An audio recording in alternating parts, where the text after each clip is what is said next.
Kono at Sky 5 HD over a pursuit happening right now in it's 405 in Los Alamitos. Mark? Oh, I'm sorry. He's talking to air traffic control right now, but stolen pursuit, stolen car pursuit. Looks like, is that an Audi on the 405? Don't know if we're looking at north or southbound right now, but as soon as Mark can come out of the discussion that he's having with air traffic control, we will bring him in and get some more information. Yeah, that's the thing. We don't know the backstory when we come to these things. We just know that there's a pursuit, and Mark usually has the rest of the info. You can see that this car is being, trailed by police officers. We see one in the picture there.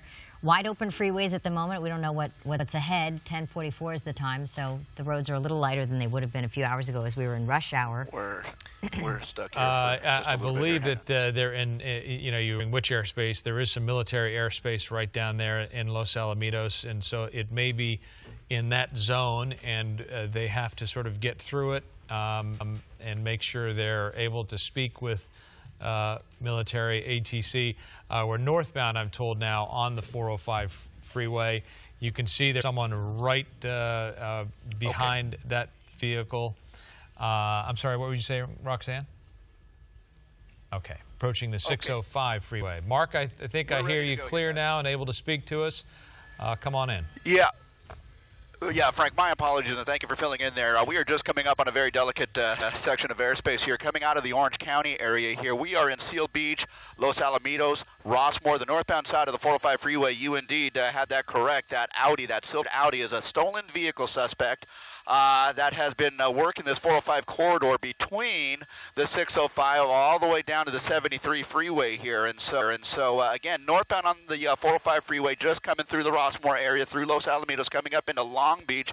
Now, once we cross over the LA River river here, we are going to be in Long Beach proper. And so again, moving up the 405 freeway, he has an option to exit, or he can also take the 5 freeway here. So he's going to get off in Florence, and that's going to be right outside the Honda dealership here.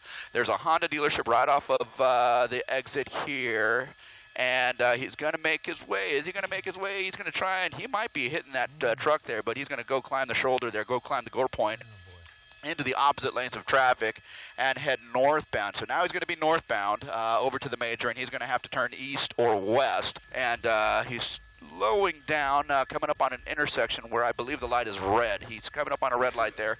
And oh my gosh, look at that, my gosh. Almost got hit by that cross traffic there. Northbound on Shoemaker is what we understand, and he's just still making his way through the industrial area. He's out of the residential into more of an industrial area there, and there's a shot. As best we can tell, windows are pretty tinted, so it's hard to get in there and see exactly what's going on, but it certainly appears that there may be an additional person still in that vehicle there, because if I'm not mistaken, that might have come out of the passenger side door there. Go ahead. Mark, we've got CHP Sergeant Tony Garrett on the line with us. Sergeant, what can you tell us about the suspect and who we're looking at here? Well, sir, at this point, we're not quite sure who the suspect is. We do know that the vehicle is stolen, and we are actively pursuing that vehicle now. Sergeant, how do you handle a situation like this? We've seen so many different ways, from pit maneuvers to spike strips, and when it gets into a residential area, that has to pose a greater risk for public safety. Well, sure. All pursuits have that risk, that's created, and, when we're involved in these things, our officers are constantly weighing that risk versus gain and pursuing the suspect. So we have to take all that into consideration and make sure we're, conducting it safely to bring it to a safe conclusion. It's so disturbing when you see them at high speeds and running lights. Is there a moment where, sort of a point at which a field supervisor will say, we have to do a pit maneuver, or there's some specific action like a spike strip or something like that? Is there some moment that helps them to make that decision? Okay, guys, I'm on the north side. I do have all of you. Well, sure, if that opportunity presents itself, and we can either initiate the pit maneuver or deploy a spike strip when it's safe to do so, then that's an option that's available to us. So the supervisor in the pursuit right now will have to make that determination and decide which avenue to take.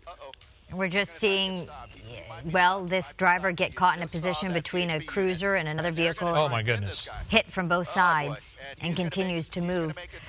Sergeant, in a situation like that, I mean, what do you do? Because now this person's incredibly reckless and isn't going to stop and would really do anything in order to get away from authorities. And with that being said, you know, people in danger at that point. Yeah, absolutely. So, you know, like, again, these things are always dynamic. This guy is fleeing. We don't know, the vehicle was stolen, but the way he's driving can be a very dangerous thing. So, again, we have to weigh that risk versus gain and continue to pursue this guy. Sergeant, thank you very much for joining us. It is 11 o'clock. You're watching the 11 o'clock hour of the KTLA 5 Morning News. Frank Buckley along with Jessica Holmes. We're going to hand it off now to Glenn Walker and Lou Parker. Thank you very much, Frank and Jessica. Again, this is the KTLA 5 News at 11 a.m. And as times here in Southern California, we're starting here with a pursuit. This is a pursuit that we picked up in Orange County on the 405 northbound. Moved to the 605 southbound, now on the surface streets in Santa Fe Springs. And as you saw just a couple of moments ago, Lou, it looked like they had the vehicle trapped in a parking lot. He started to pull out on the street, was actually pinned between two CHP vehicles, but he still managed to escape and get away. Yeah, this driver has definitely been driving recklessly this morning. You saw him cross over that median initially as well and do essentially a U-turn in the parking lot. And for a second, it looked like he was going to be trapped by the officers, but he hit at least 3 of them. He's still being pursued now by CHP. CHP picked this up about 10:15 this morning. Mark Kono has been above it all since early this morning. Mark, they're staying close to this guy now. Yeah, indeed they are. Lou and Glenn, welcome. Here we go. Santa Fe Springs. We are on Telegraph westbound, just crossed over the LA River, and we are kind of moving in towards Santa Fe Springs and towards Montebello at this point. Telegraph is a major thoroughfare that crosses several cities here, and you can see he's kind of taking advantage of the fact that Telegraph is very lightly traveled at this point. So Sky 5 HD was, of course, first overhead with this breaking news as this guy was traveling northbound 5. And so, Glenn, as you mentioned, this guy was traveling in Orange County, north and southbound along the 405 freeway. He was on surface streets in Huntington Beach. A stolen car suspect act here. You know, he wasn't necessarily driving too erratically until he got on the 605 freeway northbound, past the 91, and that's when he started encountering some slow traffic. And we actually did see him throw something out the window here. Now, we were just in the windshield of the car a few minutes ago, and it does not look like there is at least a front seat passenger, so it looks like he might, in fact, be the only person in the vehicle here. He did seem to have thrown something out a couple of minutes ago here, but what I can tell you right now is he is now coming up on Lakewood Rosemead, turning southbound on Lakewood, and this is going to be an opportunity for him to get on the freeway here. So southbound Lakewood from Telegraph, and he is in close. He is being pursued very closely by the CHP, which we understand may be authorized to conduct a pit maneuver here. So he's going to forego the 5 freeway northbound. He might still have an opportunity to get on the 5 south. No, he's going to pass that up. He's going to stay in the Downey area now. The Downey area here, southbound Lakewood Rosemead. Southbound Rosemead off the 5 freeway is what we are looking at right now. Bear with me just a second here. He's into a parking lot. With me just a second here. Okay, he's into a parking lot, and he's just using that as a means to get through the intersection there, because at the intersection was a little bit slower traffic here. So we might be looking at pit maneuver coming up here shortly, and so it looks like that one CHP unit is moving himself into position to do exactly that. So over the course of the next, little bit here, we might in fact see this guy be spun out here now. We did see him, jumping over a center median here, and that was in Santa Fe Springs, and that was when the CHP tried to trap him. They tried to box him in, and 2 CHP units on either side of him tried to pinch him up, but he was able to get through there and, again, proceed westbound on Telegraph, and now he's coming through Downey, and we'll try and get a street for you, but at any rate, coming through Downey at this point, moving westbound over towards the Rio Hondo. So we'll try and figure out exactly what is going on here in terms of what this guy is trying to get trying to do here, but he is now being pursued by what looks like 1, 2, 3, 4. So it looks like a couple of those units may have dropped out here. He's northbound on, that's going to be Paramount, guys, Paramount northbound, and he's heading up to the 5 freeway here, and it looks like he may, in fact, be getting on the 5 freeway southbound. 5 freeway southbound, and so now we are back on freeways. 5 freeway southbound, Paramount on-ramp, and that is what we are looking at right now, and it looks like he is driving a little bit more aggressively than he was just several minutes ago when we first picked it up in Orange County here. But, okay, come through Downey, south side of the 5 freeway, the Santa Ana freeway southbound, and he'll be coming up on Lakewood Rosemead. He's in that middle lane there, and so, you know, heading towards the 605 freeway, if he stays in the right 2 lanes, he can opt for the 605, and that is something that it looks like he might be doing here. The 605 transition is both those right lanes, and so it looks like he might be doing that past Lakewood Rosemead.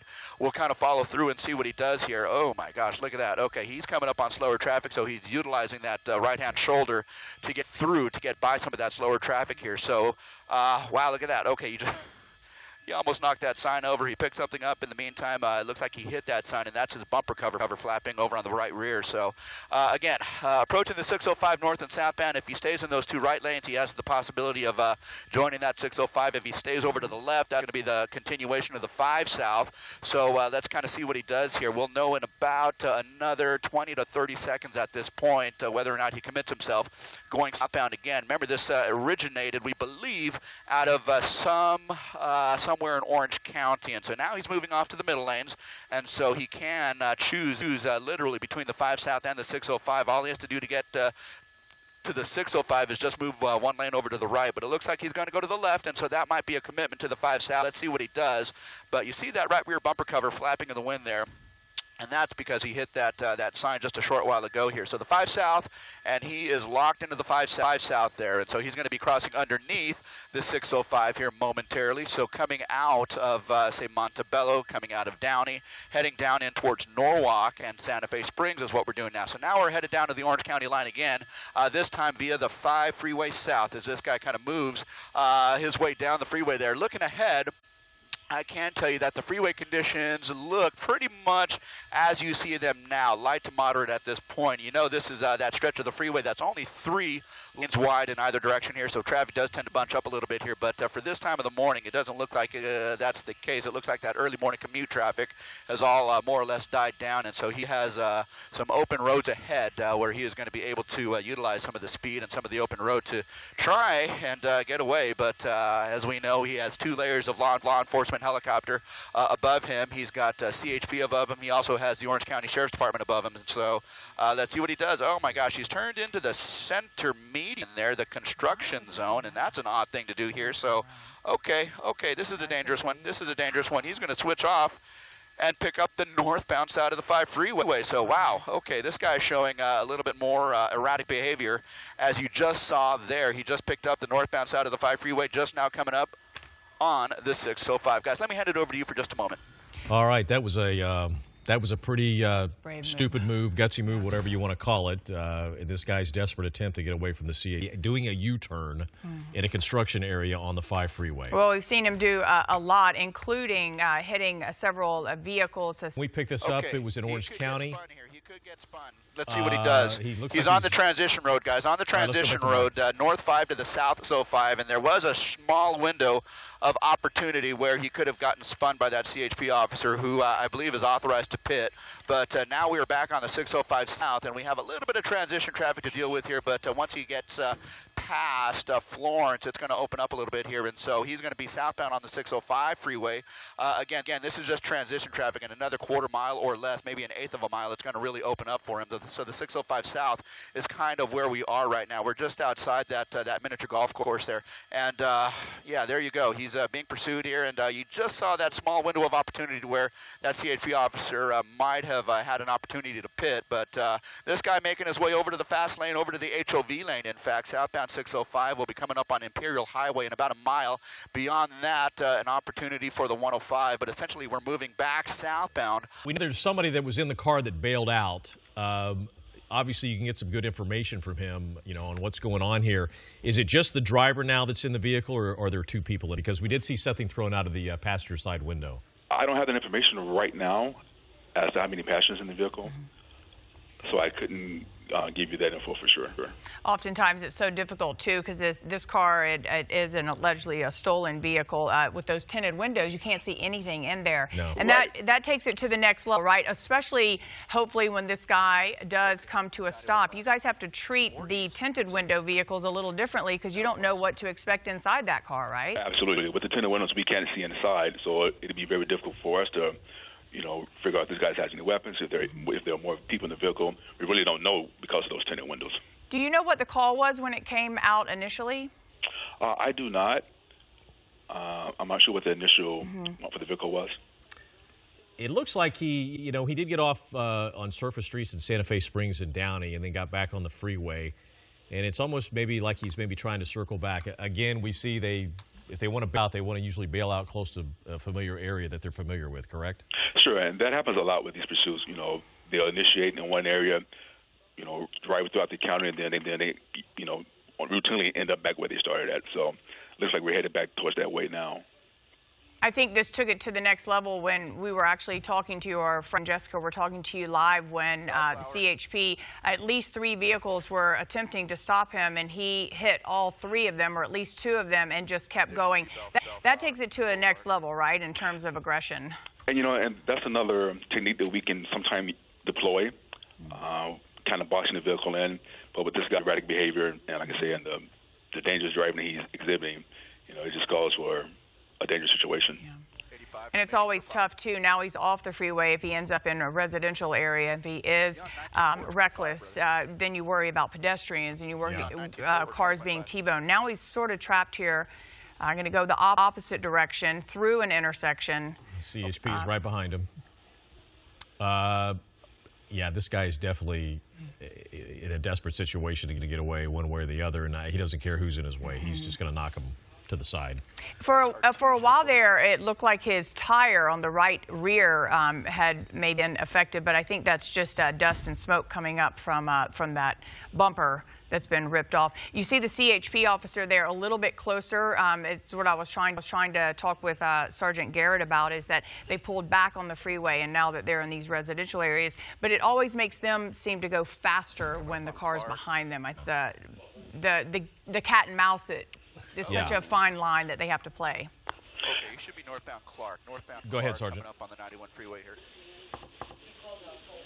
Sergeant, can you see what's happening right now in the video? Are you watching this? I'm actually watching the TV shot now from you guys. So in this capacity, he's going to try to. There we go. And he spun him, guys. That is the on-ramp to the 91 East right here at Clark. So the Lakewood area here, and it looks like he just was spun out. He's got a couple of units who are behind him. And it looks like he's still trying to get that car to work, so he's pushing that car. I don't know if it's under control or not, but you can see that car rolling forward just against that curb there. So I don't know what condition that car is in. It may have, in fact, disabled the vehicle. So we'll see over the course of the next couple of minutes here. The CHP outside their vehicles with guns drawn, no doubt in an effort to tell this guy, to order this guy to come out of that vehicle. And we'll see, again, what this guy tries to do here. To this point, he has not complied with anything, and they have had to force the situation here.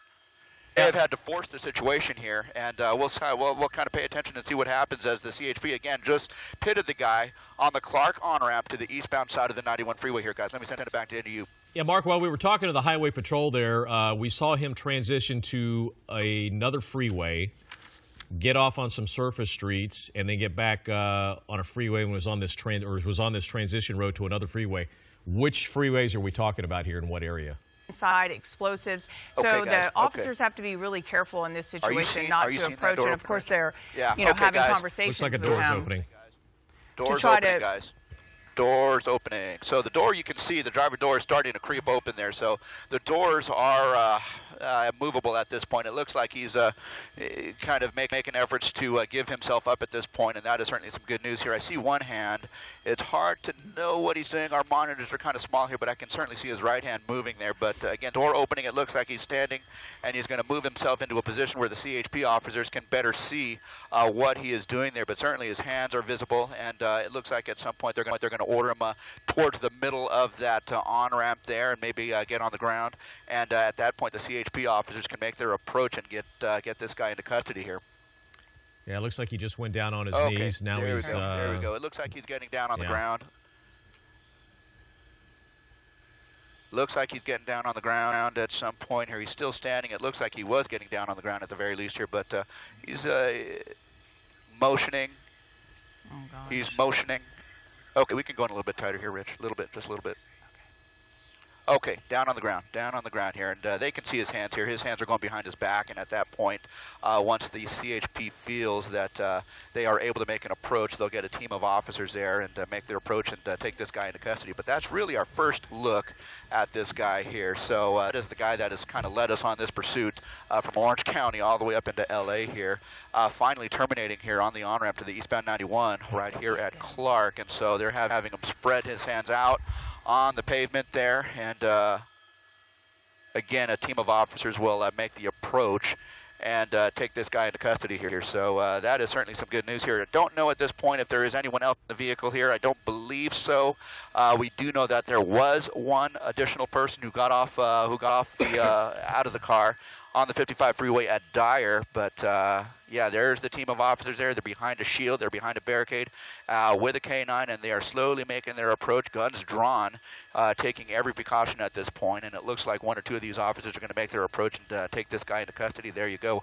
Hands behind his back, and let's get the cuffs on him.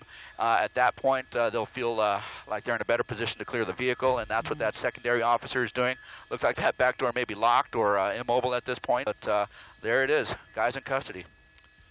All right, so once again, another pursuit suspect taken into custody, and like we've seen so many times before, he's on his way to the pokey. Yeah, such a dangerous situation to watch that. Just lucky that they were able to get him. That the pit maneuver was beautiful there on that side, the side exit. All right, and then they'll check the trunk.